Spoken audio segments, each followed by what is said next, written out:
Good afternoon my dear students. मैं आपका विज्ञान एसएसटी अध्यापक शुभम तिवारी माय ज्ञान संस्कार एकेडमी बिरधा ललितपुर से आप सभी विद्यार्थियों का आज इतिहास विषय की इस कक्षा में स्वागत करता हूं। विद्यार्थियों, इतिहास विषय में पाठ 9 स्वाधीनता आंदोलन, स्वतंत्रता प्राप्ति एवं विभाजन, इस लेसन के अंतर्गत आज हम यहाँ पर इतिहास में स्वाधीनता प्राप्ति के लिए भारतीय लोगों के द्वारा जो आंदोलन किए गए, जो घटनाएं अंग्रेजी शासन द्वारा भारतीय लोगों के आंदोलन के विरुद्ध घटी, उनके परिणाम क्या निकले, किन लोगों ने अपना सर्वस्व न्यौछावर अपना प्राण बलिदान भी आज़ादी के लिए दिए और किस प्रकार से अंग्रेजों ने क्रूरता से, बड़ी निर्दयता से हमारे देश के महान क्रांतिकारियों को बिना किसी अपराध के उन्हें सूली पर चढ़ा दिया। ऐसी ऐतिहासिक जो घटनाएं हैं वो आज हम उनका इस वीडियो कक्षा के माध्यम से अध्ययन करेंगे। तो काकोरी कांड के बाद सन 1924 अक्टूबर में काकोरी कांड के बाद जब चंद्रशेखर आजाद फरार हो गए, चंद्रशेखर आजाद की एक बहुत बड़ी विशेषता उनके जीवन में रही। उन्होंने जो कमिटमेंट किया था कि जीते जी मैं कभी भी अंग्रेजों की पकड़ में नहीं आऊंगा और ना ही जीते जी अंग्रेज कभी भी मुझे पकड़ सकते हैं। तो विद्यार्थियों, अल्फ्रेड पार्क में एक बार जब सभा हो रही थी, उस दौरान अंग्रेजों ने उस इलाहाबाद में स्थित अल्फ्रेड पार्क को घेर लिया, गोली बारी हुई। भारतीयों ने भी अंग्रेजी सेना का बड़ा डटकर मुकाबला किया। अंत में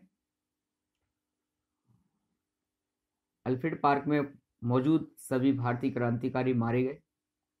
चंद्रशेखर आजाद एक बच्चे थे केवल, उनके रिवॉल्वर में एक ही गोली बची। लड़ते लड़ते अंत में उस गोली को उन्होंने स्वयं को शूट कर दिया। विद्यार्थियों, ये घटना थी लाहौर कांड के बाद।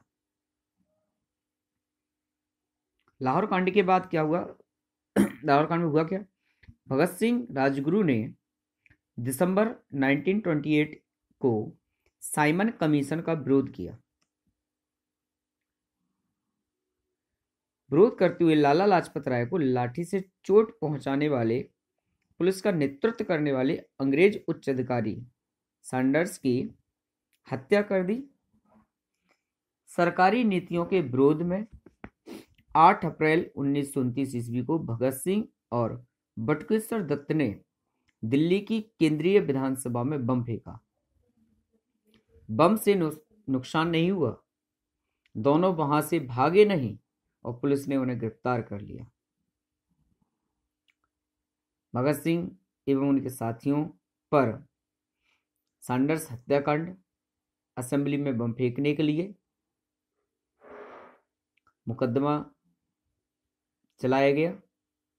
7 अक्टूबर 1930 ईस्वी को भगत सिंह, राजगुरु और सुखदेव को फांसी की सजा सुनाई गई। लाहौर में 23 मार्च 1931 ईस्वी को तीनों क्रांतिकारी, महान क्रांतिकारी देशभक्तों को फांसी की सजा दे दी गई। विद्यार्थियों, इन तीनों की फांसी की सजा पर किसी को दुख नहीं हुआ, स्वयं इनको भी नहीं हुआ। हंसते हंसते खुशी से सूली पर चढ़ गए। गर्व था इन्हें अपने जीवन पर कि इनका जीवन इनकी मातृभूमि को स्वतंत्र कराने के लिए सर्वस्व न्यौछावर हो गया। विद्यार्थी, यहाँ पर एक घटना है भगत सिंह के जीवन से जुड़ी हुई। जब भगत सिंह को फांसी पर चढ़ाया गया तो विद्यार्थी, एक बात होती है, जिस व्यक्ति को फांसी दी जाती है उसकी अंतिम इच्छा पूछी जाती है।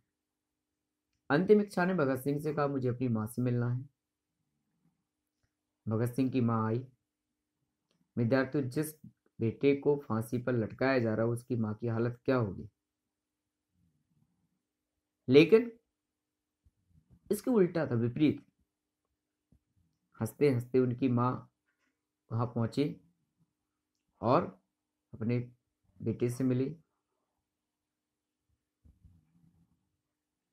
उनकी मां ने एक बात कहा, बेटे, तुम्हारी फांसी पे मुझे दुख नहीं है, मुझे रोना नहीं आ रहा है, मैं खुश हूं, गर्व है मुझे कि मेरा लाल भारत माँ की स्वतंत्रता के लिए आज बलिदान दे रहा है। तुम्हारे इस बलिदान से न जाने इस भारत में सैकड़ों हजारों भगत सिंह पैदा होंगे।